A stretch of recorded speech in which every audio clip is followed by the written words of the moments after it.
राजा की बेटी लेकर आई मोची के बेटे के लिए रिश्ता। मानसी, मानसी कहाँ छिपी बैठी है? अच्छा तो तू यहाँ है। क्या बात है भैया? शांत हो जा राज, शांत हो जा। नहीं माँ, आज ये लड़की मुझसे नहीं बचेगी। अरे इसे पसंद करने को भी वही भिखारी मिला था। आज मैं इसे दुनिया से ही खत्म कर दूंगा। रुक जा राज। सेनापति जी, मैं इस पर बैठ तो गई, अब क्या करना है? राजकुमारी जी, इस घोड़े की कमर पर अब इस पकड़ने वाली रस्सी को आहिस्ता से मारो तो ये आगे बढ़ेगा। जी, क्या ये सही है? अरे राजकुमारी साहिबा, इस जानवर को दर्द देकर भगाया जाता है, ऐसे कैसे ये सही होगा? जरा तेज मारिए। मानसी ने तेजी से सेनापति के बोलने पर घोड़े की पीठ में कोड़ा मारा, जिससे कि घोड़ा बिलबिला उठा और वो तेजी से मानसी को लेकर अंधाधुंध भागा। मानसी एक राजा की बेटी थी, वो पहली बार घुड़सवारी सीख रही थी। मानसी से बिल्कुल भी घोड़े वगैरह को काबू करना नहीं आता था, जिसका नतीजा ये सामने आया कि वो घोड़ा उसे लेकर बस्तियों में भाग निकला। क्या राजकुमारी को वो जुनूनिया घोड़ा कहीं लेकर भाग गया है? सेनापति तो तुम क्या कर रहे हो? जाकर राजकुमारी को ढूंढ कर लेकर आओ, जल्दी जाओ। राजा की बात सुनकर राजा के सभी सैनिक सेनापति के साथ राजकुमारी को अलग अलग राहों में ढूंढने को निकल गए। वहीं दूसरी तरफ राजकुमारी, हट जाइए, सभी रास्ते से हट जाइए। अरे ये घोड़ा कैसे रुकेगा, मैं गिर जाऊंगी। मानसी बेचारी को लेकर वो घोड़ा बिना रुके बस भागा जा रहा था और भागते भागते वो बस्तियों को भी पार कर गया और एक खाली से इलाके में आकर रुक गया, जहां आसपास ज्यादा घर नहीं थे। और वहां आकर घोड़ा तेजी से हिनहिनाया, जिससे कि मानसी उसके ऊपर गिर पड़ी। ये कैसी आवाज थी? ये कौन है? पास ही में वहां पर एक मोची की दुकान थी, जिस पर एक लड़का खड़ा हुआ था। उसने मानसी को देखा और वो तेजी से उसकी मदद करने को भागा। सुनिए, आप ठीक तो हैं? कोई मदद करो। मानसी की हालत ऐसी नहीं थी कि वो उठकर कहीं जा पाती। राघव ने उसे वहीं पर उठाया और उसे एक पेड़ की छाया में बिठा दिया। अरे ये तो स्वयं राजकुमारी मानसी हैं। इनको शायद घुड़सवारी सीखने का शौक चढ़ा होगा। इनकी तो चप्पल टूट गई, मैं जोड़ देता हूँ। राघव ने मानसी के पैरों में से उसकी चप्पल उतार ली और उसको जोड़ दिया। अभी राघव वहां बैठा हुआ ही था कि तभी उसे कुछ घोड़ों के भागने की आवाज आई। अरे नहीं लगता है कि कोई यहाँ आ रहा है। राघव उस आवाज को सुनकर तुरंत अपनी दुकान में ही चला गया और फिर, शुक्र है जो राजकुमारी मिल गई। सैनिकों, उठाओ राजकुमारी को और महाराज को खबर पहुंचाओ कि राजकुमारी मिल गई है। राजकुमारी, राजकुमारी जागिए। सेनापति जी आप? राजकुमारी, आप घुड़सवारी करते करते यहाँ पहुँच गई थी। अब चलिए, महाराज और राजकुमार आपका इंतजार कर रहे हैं। सेनापति के बोलने पर मानसी उठी और पैदल ही चलकर अपने राजमहल तक गई। मानसी महल तो आ गई थी, लेकिन उसका दिमाग तो वहीं छूट आया जहां वो बेहोश हुई थी। जब मैं बेहोश हुई उस वक्त किसी ने मेरी मदद की थी, शायद मेरा चप्पल भी जोड़ा। मुझे ज्यादा तो याद नहीं, लेकिन वो कोई नौजवान ही था। पर वो कौन था मुझे जानना है, लेकिन कैसे? आइडिया, मैं अब वहां कल फिर से जाऊंगी। मानसी को राघव याद नहीं था जिसने उसकी मदद की थी। वो अपने कमरे में बस उसी के बारे में सोचती रही और अगले दिन वो अपनी माँ की आज्ञा से अपनी एक दासी के साथ वापस वहां आई। सैनिक, राजकुमारी हमसे बोल कर गई है, वो अपनी किसी सखी के यहाँ जा रही है। मेरा मन नहीं मानता, तुम उसका पीछा करो और देखो कि वो कहाँ जा रही है। जी रानी साहिबा। बस तुम यही रुक जाओ, अब आगे सिर्फ मैं जाऊंगी। ये क्या, मुझे उस नौजवान का पता मिल जाएगा? इनसे पूछती हूँ। सुनिए चाचा जी। बोलो। एक चप्पल 15 रुपए में जुड़ेगी और सिलाई के 25 रुपए हैं। जी, मुझे चप्पल नहीं जुड़वानी है चाचा, मैं तो बस यहाँ किसी के बारे में जानने आई थी। वो कल मेरा एक छोटा सा हादसा हुआ था जिससे मेरी किसी ने मदद की थी। मुझे धुंधला सा याद है, तो मुझे एक नौजवान नजर आता है, लेकिन कह ही नहीं सकती कि वो कौन था। तो क्या आप उसे जानते हैं? क्या? मैं नहीं जानता। बाबा सुनिए। अरे राजकुमारी आप? तुम ही थे ना शायद वो जिसने मेरी घोड़े से गिरने के बाद मदद की थी? जी राजकुमारी, वो मैं ही था। अरे वाह, आखिर मैंने तुम्हें ढूंढ ही लिया। साक्षात राजकुमारी जी हमारे घर में आई हैं। राजकुमारी जी आइए आइए, आप अंदर आइए। आपका बहुत बहुत स्वागत है। माफ कीजिएगा, मैंने पहले ध्यान नहीं दिया। किशोर साक्षात राजकुमारी के अपने घर आने की वजह से बहुत ज्यादा खुश हुआ और वो उसे घर ले गया, जहां मानसी की खातिरदारी हुई मानसी उन लोगों से काफी घुल-मिल सी गई थी। ओह अच्छा, तो आप लोग सालों से यही काम करते आ रहे हैं। वैसे चप्पलों को जोड़ना मुश्किल होता होगा ना? नहीं राजकुमारी, अब तो हमें आदत हो गई है सब की। राजकुमारी साहिबा, ये बेर खाइए। हमारे पास आपको खिलाने को कोई बड़ी चीज तो नहीं है, तो यही खा लीजिए। मानसी ने काफी देर वहां बैठकर बातें की और बेर भी खाए। वहीं खिड़की से उसे उसका सेवक देख रहा था। कुछ देर के बाद मानसी वहां से वापस राजमहल जाने को निकल गई और वो सैनिक भी पीछे पीछे चल दिया। जी रानी साहिबा, ये सच है। राजकुमारी अपनी किसी सखी के घर नहीं गई थी, वो एक मोची के बेटे से मिलने गई थी। क्या कहा तूने? मेरी बहन मानसी किसी मोची के बेटे से मिलने गई थी? हे सैनिक, अपनी हाथ में रह, समझा? राजशाह ये झूठ नहीं बोल रहा है। मैंने ही इसे राजकुमारी पर नजर जमाने को बोला था। अगर ये सच है तो फिर मैं अभी मानसी को सही करके आता हूँ। नहीं, रुक जा राज बेटा, ऐसे नहीं। पहले हम मानसी पर नजर रखवाएंगे कि क्या वो दोबारा वहां जाएगी या फिर वो वहां किसी मकसद से गई थी। यशोदा के बोलने पर राजशाह, जो कि मानसी का जलाल भाई था, उसने किसी तरह खुद को रोका। वहीं दूसरी तरफ मानसी मोची के बेटे के ऊपर अपना दिल हार चुकी थी। वो मोची का बेटा होकर भी कितना सुंदर था, बिल्कुल किसी राजकुमार की तरह। ऐसे ही एक और दिन गुजरा और आज के दिन भी मानसी राघव से मिलने गई। अरे राजकुमारी जी, आप यहाँ फिर से? बोलिए, मैं आपकी क्या मदद करूं? मैं मदद के लिए नहीं आई हूँ और तुम मुझे प्लीज मानसी बुलाओ, राजकुमारी ना कहो। अब एक राजकुमारी को राजकुमारी ना बोलूं तो क्या बोलूं? अच्छा छोड़िए, जो आपकी आज्ञा। राघव ऐसे ही मानसी से बातें करने लगा और दोनों में दोस्ती सी हो गई। आज भी वो सैनिक मानसी पर छिपकर नजर रख रहा था। धीरे धीरे ऐसे ही दिन बीतने लगे और वो दिन भी आया जब मानसी ने राघव से अपने प्यार का इजहार कर दिया। लेकिन मानसी कहाँ छिपी बैठी है? अच्छा, तो तू यहाँ है? क्या बात है भैया? शांत हो जा राज, शांत हो जा। नहीं माँ, आज ये लड़की मुझसे नहीं बचेगी। अरे इसे पसंद करने को भी वही भिखारी मिला था। आज मैं इसे दुनिया से ही खत्म कर दूंगा। रुक जा राज। बाबा। मानसी मेरी बच्ची, तुझसे ये उम्मीद नहीं थी, लेकिन अभी भी सब कुछ खत्म नहीं हुआ है। अभी भी वक्त है, संभल जा।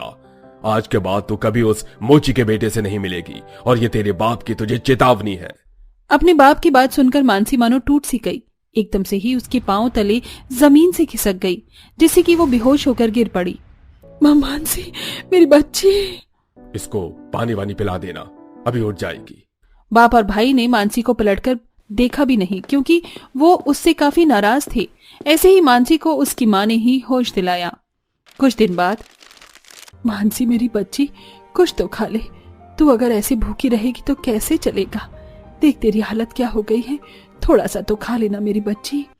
नहीं माँ, मैं कुछ नहीं खाऊंगी। मुझे ऐसे ही भूखा रह रहकर मर जाने दो माँ। कम से कम ऐसे कैद से जिंदगी जीने से तो अच्छा है कि मैं मरकर आजाद हो जाऊं। यशोदा से ऐसे बोलकर मानसी रुख फेर कर लेट गई। मानसी की हालत खराब हो चुकी थी। यशोदा से उसकी वो हालत देखी नहीं जाती थी, इसलिए उसने इस बारे में राजा से बात की और ठीक है यशोदा जी, वैसे मैं नहीं चाहता था कि मैं बेटी का हाथ किसी गरीब के हाथ में दूं, लेकिन अब अगर इसकी यही मर्जी है तो ठीक है, मैं उसके घर रिश्ता ले जाऊंगा। बाबा, ये आप क्या बोल रहे हैं? आप उस गरीब से मानसी की शादी? चुप कर, ये सब क्या हम नहीं जानते हैं? इस वक्त मानसी की हालत को देखकर यही करना सही होगा। माँ बाप बेटी की जिद से मजबूर हो गई और मजबूरन उन्हें मोची के घर रिश्ता लेकर जाना पड़ा और कुछ इस तरह मानसी की शादी मोची के बेटे राघव से हो गई। इसलिए तो कहते हैं कि हालात चाहे जो हो, लेकिन चाहत अगर सच्ची हो तो मांगे हुई चीज भी मिल ही जाती है। ओहो, ये जेठानी जी भी ना पता नहीं क्यों मुझसे बैर लेती रहती है। अरे अभी अभी तो मैं बोल कर गई थी कि यहाँ से अपना सामान हटा लेना, मुझे सफाई करनी है, लेकिन मजाल नहीं है जो मेरी कोई बात सूखाली से मान ले। ओ आशा, ज्यादा मौके का फायदा उठाकर मुझे बातें मत सुनाओ। समझ में आया? हटा रही हूँ मैं अपना सामान। खुद का जब पूरे घर में सामान फैला रहता है तब इसे कुछ भी दिखाई नहीं देता। मेरा जरा सा सामान ही इसे काट रहा है।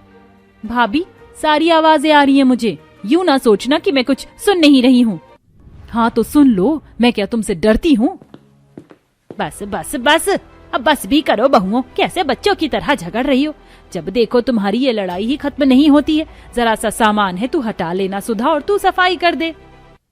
सरस्वती के बोल जाने पर दोनों बहुएं चुप हो गईं। आशा और सुधा दोनों सरस्वती की बहुएं थीं। वो एक ही शहर में रहते थे और हर जरूरत की चीज उनके पास थी।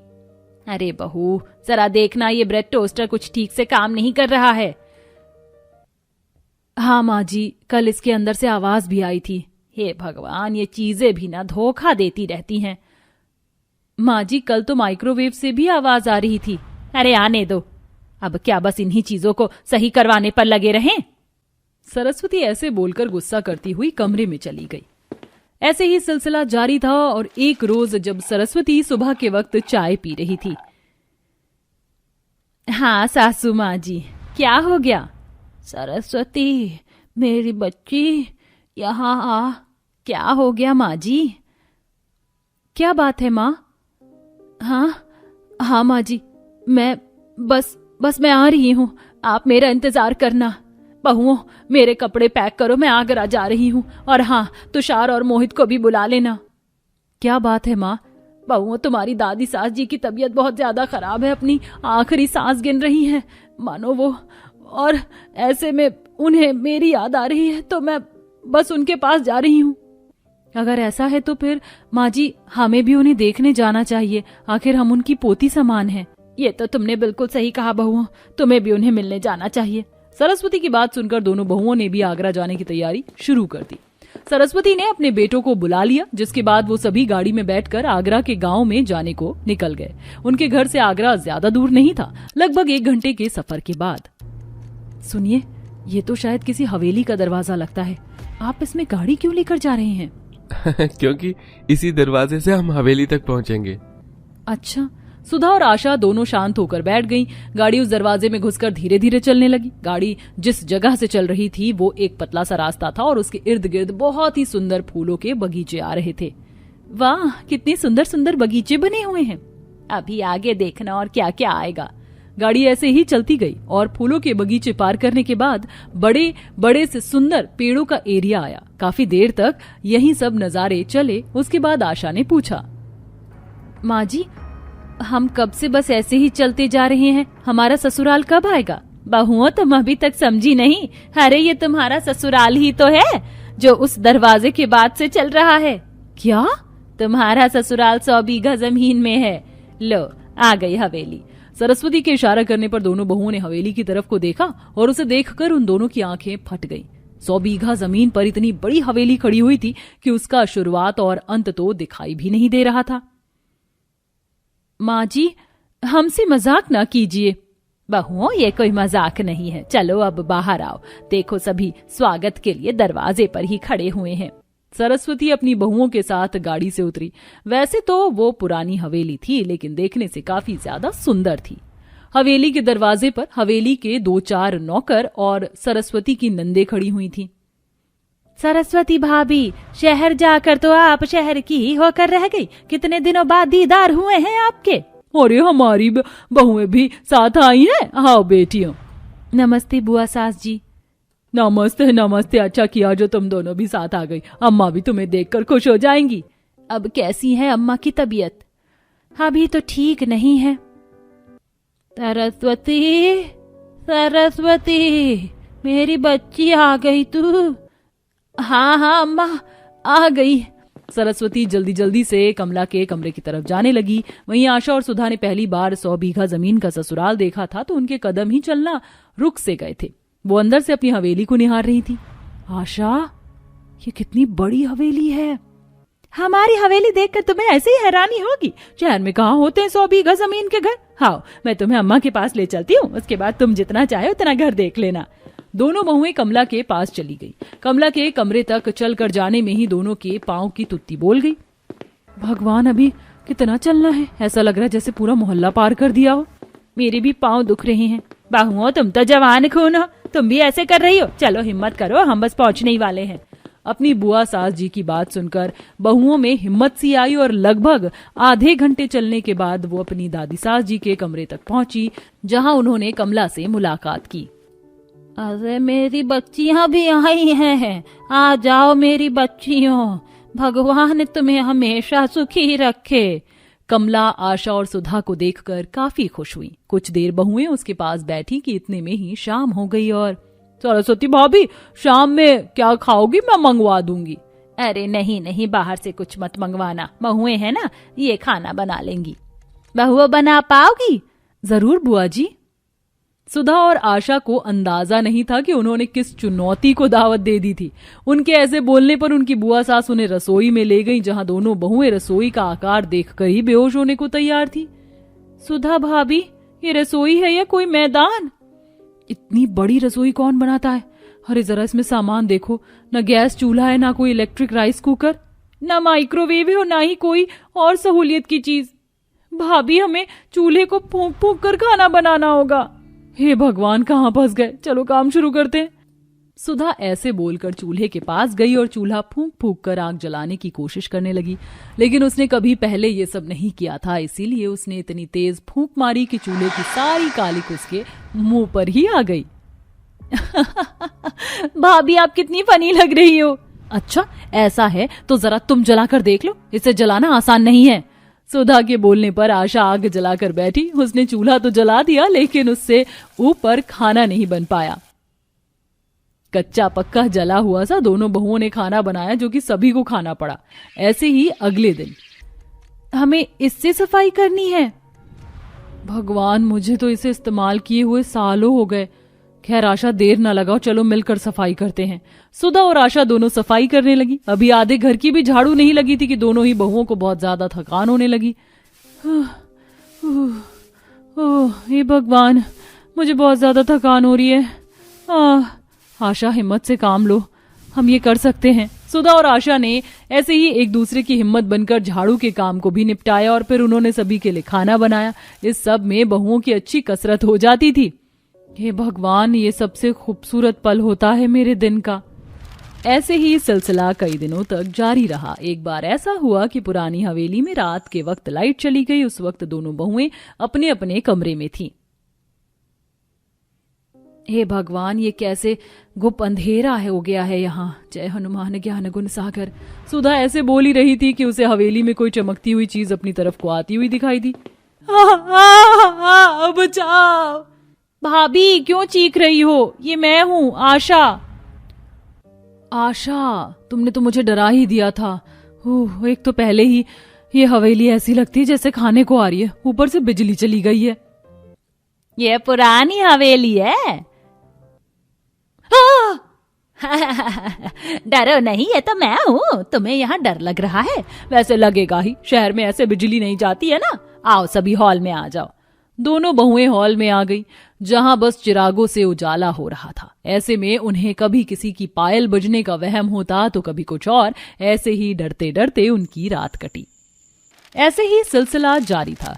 बहुओं का एक एक दिन उस हवेली में सजा की तरह कटता था। लगभग 1 महीना होने जा रहा था, लेकिन अभी तक बहुओं को उस हवेली की आदत नहीं हुई थी और दादी सास जी की तबीयत भी ठीक नहीं हो रही थी। इसीलिए एक दिन बहुएं बोली, माँ, आप बुरा मत मानना, लेकिन हम तो बस अपनी बात रख रहे हैं। वो मैं कह रही थी कि दादी सास जी को क्यों ना शहर लेकर जाया जाए। गांव के मुकाबले वहां अच्छे डॉक्टर्स मिल जाएंगे, जहां दादी सास जी की इलाज भी अच्छे से हो जाएगा। ये तो तुमने सही कहा, ये मेरे दिमाग में क्यों नहीं आया। ठीक है तुषार, मोहित, दादी माँ को घर लेकर चलने की तैयारी करो। सरस्वती के बोलने पर उसके दोनों बेटे अपनी दादी को लेकर जाने को राजी हो गए।